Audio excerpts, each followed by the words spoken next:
হরে কৃষ্ণা। বন্ধুরা কেমন আছেন? আশা করি সকলে ভালো আছেন এবং সুস্থ আছেন। ছোটদেরকে ভালোবাসা, বড়দেরকে প্রণাম জানাই। আপনারা যদি শ্রী রাধারানী শ্রীকৃষ্ণর কৃপা পেতে চান তাহলে সকলে কমেন্ট বক্সে হরে কৃষ্ণা রাধে রাধে লিখতে কেউ ভুলবেন না। আজকের ভিডিওটি হচ্ছে যে ইচ্ছে কিভাবে পূরণ করব।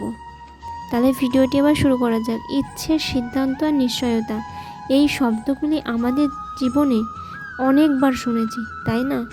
জীবনে অনেক সময় অনেক কিছুই পেতে অনেক কিছু ইচ্ছে করে, কিন্তু শুধু ইচ্ছে হলেই হবে কি?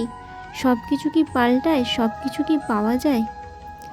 অনিবার্য জমিতে বাস করার ব্যক্তি ইচ্ছে হয়, জেনে শীতল জল পাওয়া যায়, কিন্তু সে পাওয়া যায় না। যে কুয়া খোঁড়ার সিদ্ধান্ত নিয়েছে, সে মাটি খোঁড়ার জন্য সে তো কোদাল অবশ্যই পাওয়া যায়, কারণ সে তো নিশ্চয় করে নিয়েছে না, তাই। আর যে নিশ্চয় করে নিয়েছে যে সে দেরি করে হলেও সে শীতল জল অবশ্যই পাবে। তাই জীবনে কেবল ইচ্ছে করবেন না, সিদ্ধান্ত নিন, তারপর নিশ্চয় করুন যে আমি পারবো, সব পেয়ে যাবেন। মনে বিশ্বাস রাখুন, বিশ্বাসের সাথে কর্ম করুন, আপনি অবশ্যই ইচ্ছে পূরণ করতে পারবেন। রাধে রাধে।